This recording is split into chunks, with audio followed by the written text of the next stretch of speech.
Donc Julien Lanas qui nous parlait de prospective éducative avec la liaison. Alors j'ai essayé d'aller assez vite parce que j'ai un peu faim. Donc en fait j'ai répondu à l'appel de Maxime que j'ai rencontré grâce à Samy et Brice, puisqu'en fait je travaillais sur un benchmark des solutions réseau social pour l'éducation. Donc j'ai découvert le projet Bibac et ensuite j'étais très intéressé par la chaîne, c'est-à-dire le fait d'avoir dans Bibac une chaîne donc spécifique pour les vidéos donc d'Universcience et d'Uniciel.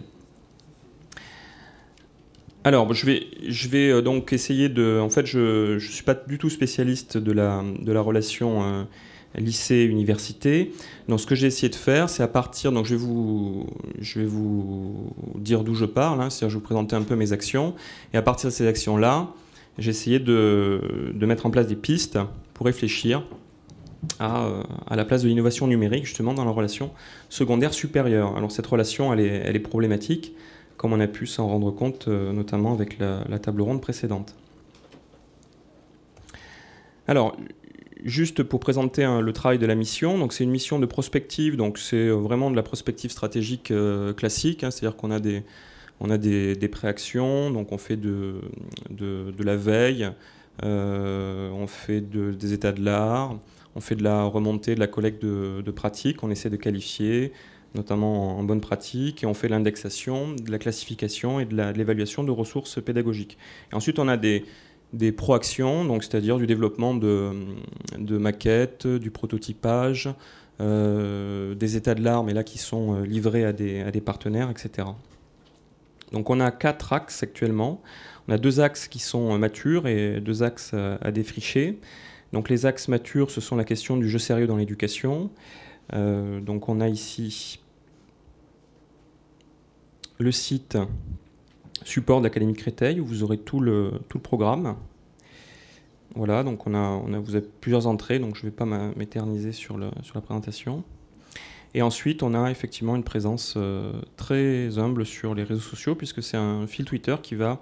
d'ailleurs, il n'est pas actif là. Donc c'est un profil Twitter qui va en fait émettre des tweets à chaque fois que sur l'un des sites du programme l'un des différents sites programmes de la mission de prospective, on a un post. Donc pareil, on a la même chose sur la modélisation, la visualisation et l'impression en 3D. Donc c'est notamment sur ce programme-là que j'avais pu découvrir le travail de l'ICAP, notamment sur la modélisation en physiologie et en anatomie.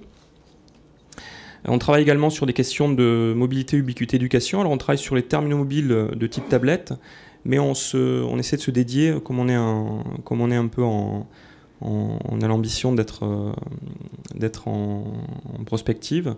On essaie de travailler sur le téléphone portable notamment, qui est présent dans beaucoup d'universités et qui commence dans des expérimentations très ponctuelles à être utilisées par les enseignants.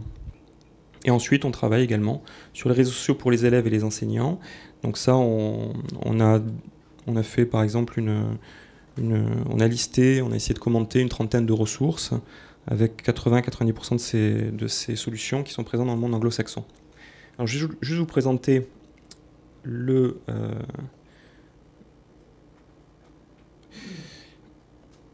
nos actions. Alors je présente bien, mais c'est pas mon métier. Donc du coup, je me suis appuyé sur une spécialiste. J'espère que ça a marché. Non, ça marche pas. Qu'est-ce qu'il me dit? Alors, il fait une mise à jour du cache pour les polices de caractère. On va peut-être essayer de l'arrêter.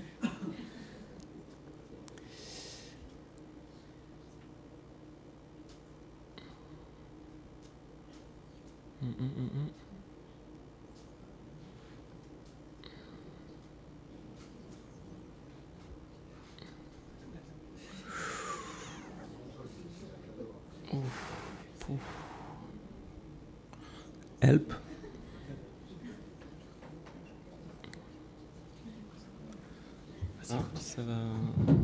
ça va partir, je sens que ça va partir là.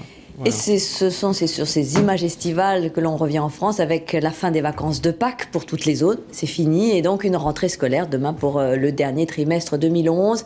À ce propos, arrêtons-nous sur ces jeux vidéo sérieux que teste l'éducation nationale pour venir en appui des apprentissages classiques.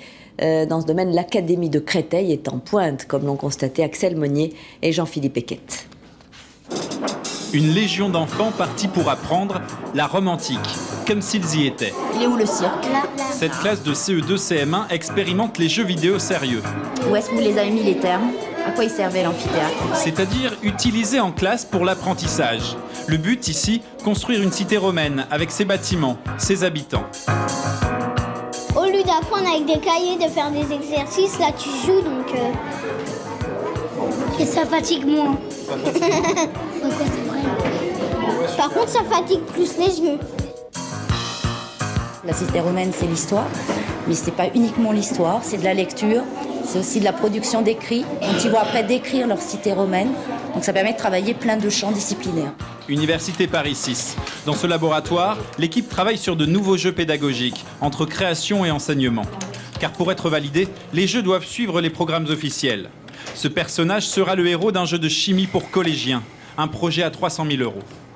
Ce sera un jeu d'aventure, c'est-à-dire qu'il aura exactement la même interface qu'un jeu vidéo classique, sauf que derrière une action, je clique sur tel objet, je prends tel objet, vous aurez un lien avec des connaissances. C'est encore très marginal, notamment en France, mais ça progresse. Il y a de plus en plus d'enseignants qui commencent à développer des scénarios, à expérimenter le jeu vidéo en classe. Les notions d'offre, de demande, de marché. Du primaire jusqu'à l'enseignement supérieur, le jeu vidéo sérieux s'appuie sur la théorie, puis sur la pratique. T'as du mal à ce que je vois? Non, je laboure. Bah, c'est mieux qu'un prof qui parle tout le temps, c'est plus vivant. Ça nous divertit en même temps. C'est un cours d'économie de seconde où l'élève apprend à gérer une entreprise de fleurs. On a perdu. Oui, parce qu'on avait trop de fertilisants et c'était cher. Trop cher. Vous allez voir. Une mauvaise note se traduira peut-être bientôt par game over, partie terminée. Hop, alors. Donc voilà, donc c'était pour avoir une présentation faite par des professionnels des actions. Donc vous voyez, on n'a pas d'ambition de recherche, mais par contre on est vraiment dans le concret, on essaie de prendre du recul quand on a le temps, mais on est vraiment dans l'accompagnement des enseignants. Donc juste je vais revenir sur rapidement, une petite dizaine de minutes, je vais présenter les pistes que j'ai pu déceler. Donc dans la relation lycéen supérieur, dans la relation lycéen étudiant et dans la relation enseignant secondaire et enseignant du supérieur. Donc dans la relation lycéen supérieur, c'est vrai que la première question, c'est la question d'orientation qui se pose. Alors c'était juste pour présenter un peu les contraintes technico-pédagogiques auxquelles on est confronté actuellement, puisqu'on a des portails comme ça de ressources, alors qui sont très simples, mais qui obligent quand même à une prise en main. Et pour ces prises en main, dans l'orientation, on va avoir donc une autre utilisation du jeu sérieux. Là, on a donc c'est la plateforme que vous devez connaître qui s'appelle Admission Post-Bac. Et là, on a le 20 janvier, donc la semaine prochaine, on va avoir non, c'est pas la semaine prochaine, c'est vendredi d'ailleurs. On va avoir un jeu sérieux qui va être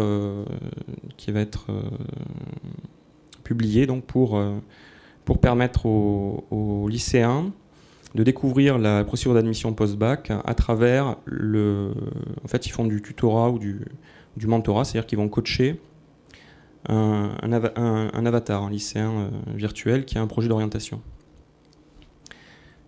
Donc voilà la part des jeux sérieux dans la relation avec l'enseignement supérieur, et notamment le monde de l'université. Il y en a d'autres. Alors je ne vais pas vous le présenter, mais c'est un jeu qui est un outil de diagnostic pour les personnels qui s'occupent d'orientation. Ensuite, on a Technocity, qui est un jeu, mais qui s'adresse plutôt pour les métiers techniques, donc pas forcément pour l'université, pas uniquement. Alors ça, c'était la première piste, hein, c'était passer par des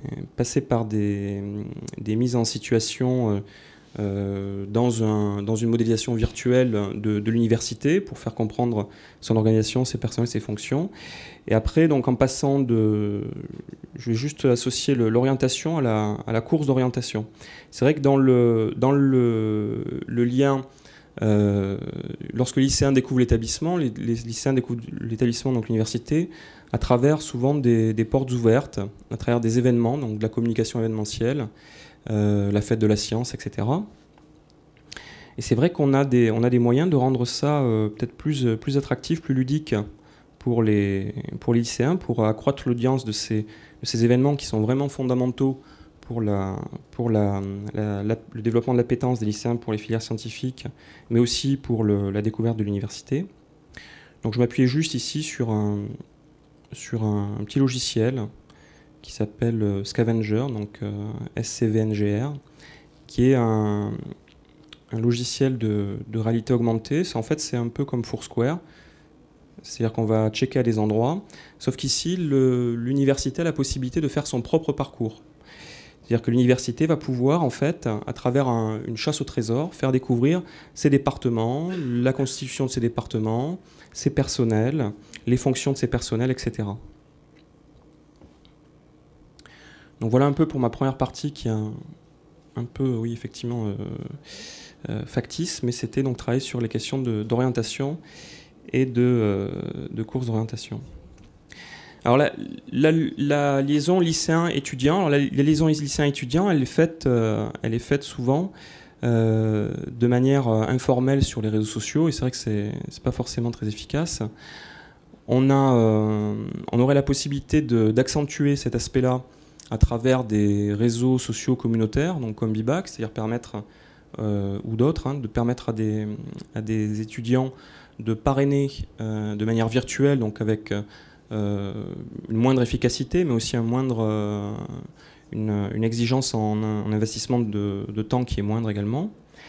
Et ensuite, toujours par le biais d'une plateforme Internet, on aurait la possibilité de mettre en place des projets transversaux. Alors c'est ce qu'on a fait avec l'Académie de Créteil. On a un concours de création de jeux vidéo dans l'Académie. Et ce concours de création de jeux vidéo, il bénéficie en fait, les équipes qui vont concourir dans ce concours de création bénéficient du parrainage d'écoles d'ingénieurs ou d'universités. On a plusieurs parrains. Et donc on a des étudiants qui vont, alors là c'est quand même technique, hein, c'est pour le génie logiciel, qui vont parrainer une équipe et qui vont faire découvrir en fait à des élèves ce qu'est le statut donc d'étudiants, de doctorants, etc. Ensuite, on a les questions de portfolio. Alors, on a le e-portfolio, donc qui a été un peu défini concrètement par le biais du réseau social de l'université de Versailles-Saint-Quentin. Et on a le portefeuille d'expérience et de compétences. Alors ça aussi, c'est un moyen de permettre, si ça descendait dans le secondaire, ce genre d'initiative, ça permettrait quand même d'avoir un suivi dynamique des compétences qui seraient déclarées par les élèves. Puisqu'en fait, dans le secondaire, on a de plus en plus d'outils d'auto-évaluation où l'élève va déclarer sa compétence et c'est l'enseignant ensuite qui va valider pour affirmer ou infirmer cette déclaration. Alors ensuite, on a aussi la possibilité, maintenant on a des outils, alors là je prends par exemple deux exemples, la Khan Academy qui est assez connue, donc au départ c'est un corpus de ressources vidéo, et ce corpus de ressources vidéo a été didactisé par cet éducateur, et en fait il a fait un arbre de ces vidéos, il a fait une arborescence où il y a une progressivité selon il a défini sa propre progressivité par rapport à ce qu'il ressentait, par rapport à son expérience d'étudiant. Et donc on a un arbre de compétences qu'on va pouvoir développer comme ça et en autonomie. Alors il y a des outils, donc ça c'est la Khan Academy, c'est un peu figé, il y a des outils qui permettent également de faire son propre parcours vidéo didactisé. Donc là j'en cite un, mais il y en a d'autres. Alors c'est un réseau qui s'appelle, un outil qui s'appelle BeLearner, qui est fait par la société RDNet, et qui permet comme ça de joindre des vidéos et d'associer des vidéos à des seuils ou à des exercices très simples qui vont pouvoir permettre de passer d'une vidéo à l'autre. Alors, c'est vrai qu'il y a énormément de ressources vidéo, notamment dans les banques des UNT. Donc ça serait un moyen de les exploiter. Alors, pas dans la transmission de savoir, hein, mais peut-être dans la découverte des savoirs. Et surtout, ce qui est fondamental, c'est l'acquisition de compétences méthodologiques. C'est-à-dire savoir quel est le continuum entre le secondaire et le supérieur sur l'acquisition de compétences méthodologiques, pour ne pas se retrouver dans n'importe quel Titan, Sisyphe ou d'autres qui vont chaque fois reprendre des cours de méthodologie à chaque passage de niveau. Alors, dernier point, c'est la question de la collaboration possible avec entre les enseignants du secondaire et du supérieur, notamment sur l'acquisition de compétences technopédagogiques, donc d'utilisation des outils TIS pour la pédagogie. Donc pas forcément dans une optique didactique, parce que là quand même c'est très différent d'un niveau à l'autre. Mais en termes de pédagogie, c'est vrai qu'on a eu un bel exposé ce matin de l'importance et des enjeux qui sont liés à ça. Et donc il y a les enseignants du supérieur pourraient s'inspirer en fait des enseignants du secondaire. Récemment, c'était une dépêche qui est parue dans l'AEF. L'université donc toujours la même, hein, je cite la même, mais bon, je n'ai pas trouvé d'autres exemples. L'université de Versailles-Saint-Quentin, qui a déclaré, voilà, on va équiper toutes les salles de TNI, de tableaux numériques interactifs. Et donc là, il faut savoir que ce TNI qui apparaît, ou ce VPI, vidéoprojecteur interactif, qui apparaît dans le supérieur de manière de plus en plus massive, bah, il est présent dans le secondaire depuis peut-être plus longtemps. Alors, je suis historien à la base, mais je n'ai pas de source fiable pour étayer mon affirmation. Mais en tout cas, il y a déjà des ressources qui existent pour la prise en main du TNI. Alors, je viens de l'Académie de Créteil, donc je vous présente des ressources qui sont faites par l'Académie. Mais on a par exemple une collection de ce qu'on appelle nous les médiafiches, c'est-à-dire alors ça peut se présenter sous forme de fiches PDF, mais c'est aussi des tutoriels vidéo, et différentes collections, donc lignes d'usage, comment faire, zoom sur des fonctions, des prises en main.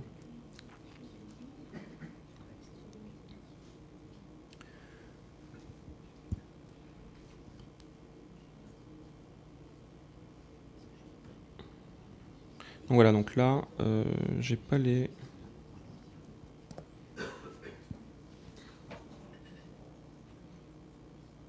Je ne suis pas tombé sur une ressource je suis pas tombé sur un lien avec des ressources vidéo, mais il y a des ressources vidéo qui sont attachées à la plupart des mises en pratique. Donc c'est vrai qu'il y a quand même une expertise des enseignants du second degré dans l'utilisation des TIS et des outils numériques pour la mise en œuvre des savoirs, pour la médiation du savoir. Et ensuite, dernier point, c'est aussi ce qui serait intéressant, c'est au-delà de la prise en main des outils, pour la conception des outils et pour des questions de développement de plateformes, etc. On a quand même des ressources qui existent dans le second degré également, avec une expertise. Donc une expertise qui va être celle des développeurs des académies, donc, ou autrement, des développeurs au sein du Centre national de documentation pédagogique. Donc là, je vais vous présenter un portail de ressources. Donc c'est le portail de ressources Corellis, qui permet en fait de simplifier l'accès à des lots de ressources qui peuvent être également des ressources interactives.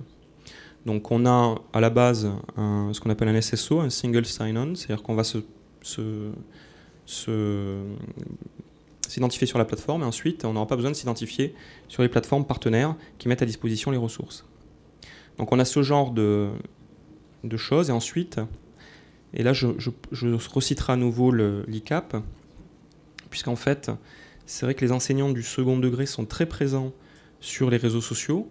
Alors bon, il y a un biais, j'ai du mal à voir quelle est la présence des enseignants du supérieur sur les réseaux sociaux, mais en tout cas, ça m'a pas paru aussi vif, aussi bouillonnant que la présence des enseignants du second degré. Et là, je voulais présenter juste ce qu'on appelle un hashtag sur le réseau Twitter. Donc, c'est-à-dire un mot-clé qui permet en fait de taguer. Bon, je vais me...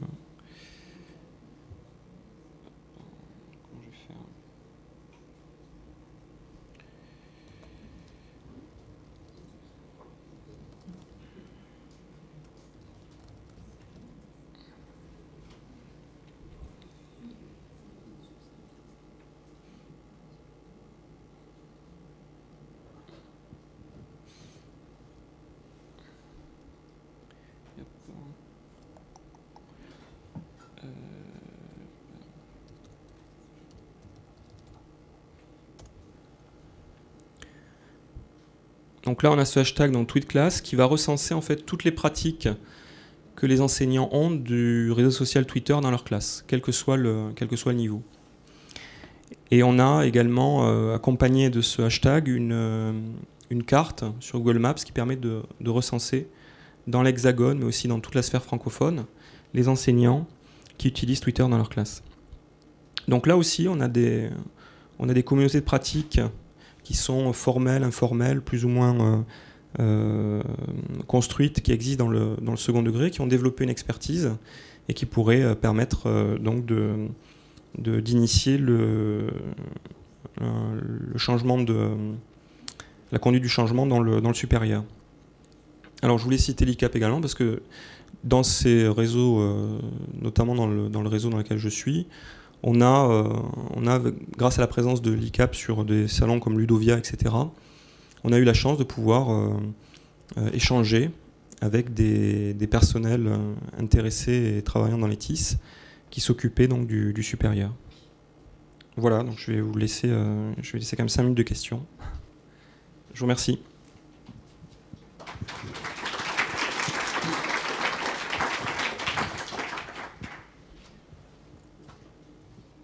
Des questions? Des réactions?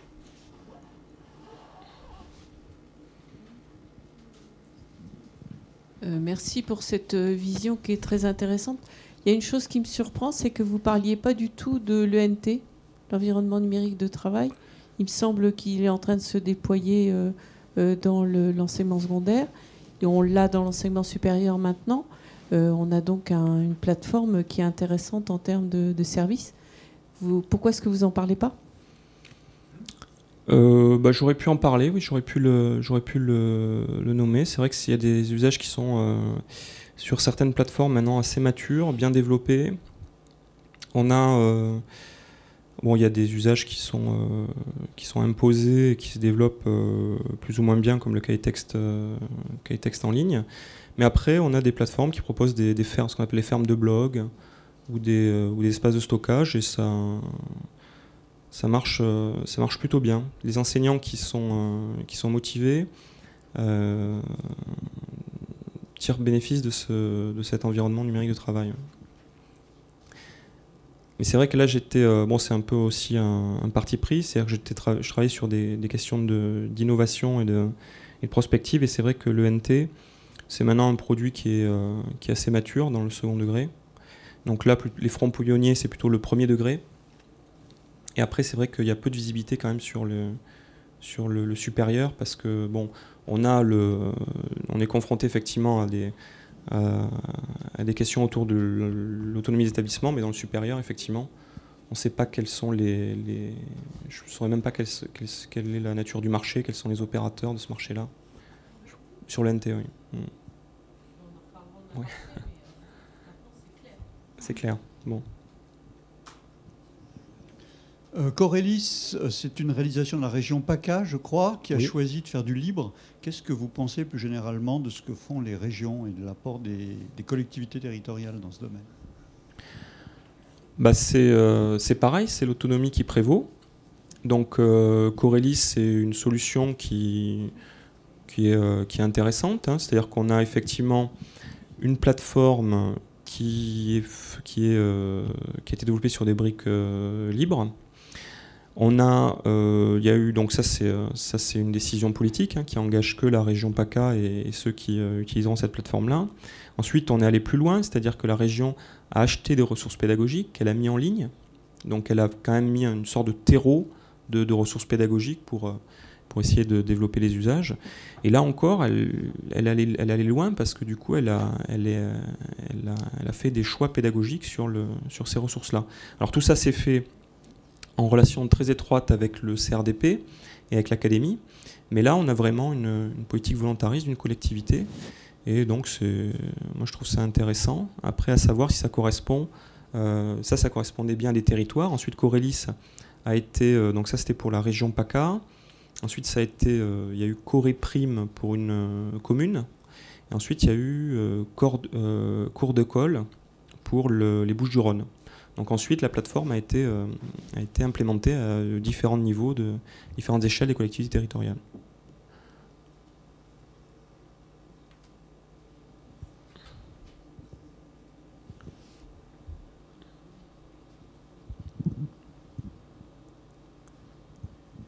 Est-ce que dans cette mission de prospective, vous avez aussi pris en compte des choses concernant les manuels numériques? Alors là, les manuels numériques, c'est un peu la même chose que les ENT. On a fait un travail, effectivement, j'ai participé à titre personnel à la définition du cahier des charges pour le livre interactif Belin. Donc c'est vrai que j'avais ce background déjà. Et ensuite, on a essayé plutôt de qualifier les vagues.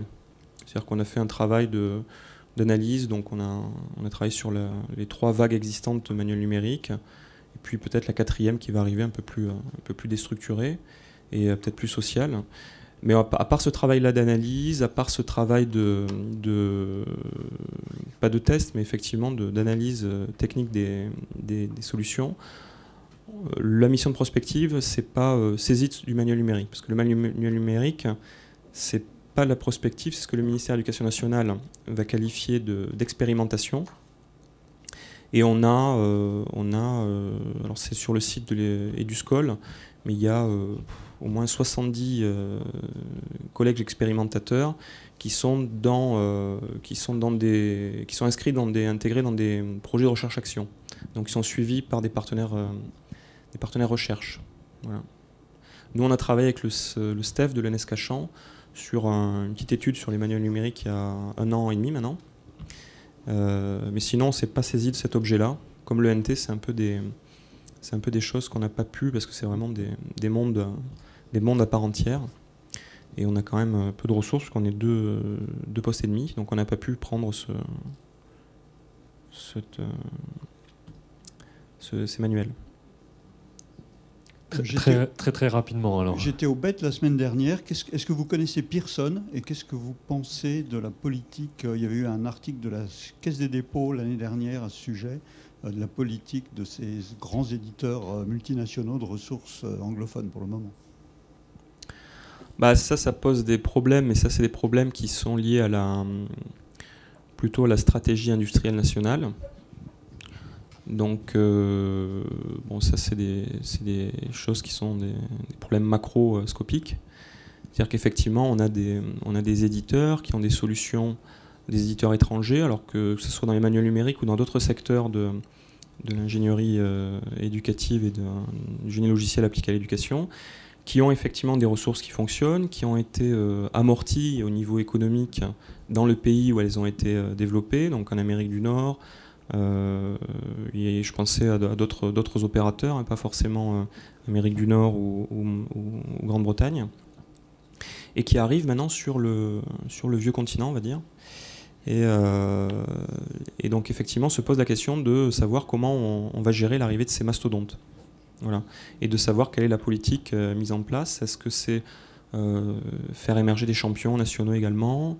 Est-ce que c'est valoriser un modèle qui est différent, qui va s'appuyer sur des ressources développement des académies, donc des DSI? Là, il y avait l'association des directeurs des systèmes d'information des académies qui a référencé, alors je ne sais plus, c'était toujours dans une dépêche de l'AEF, donc les DSI des académies auraient développé plus de 500 applications fonctionnelles.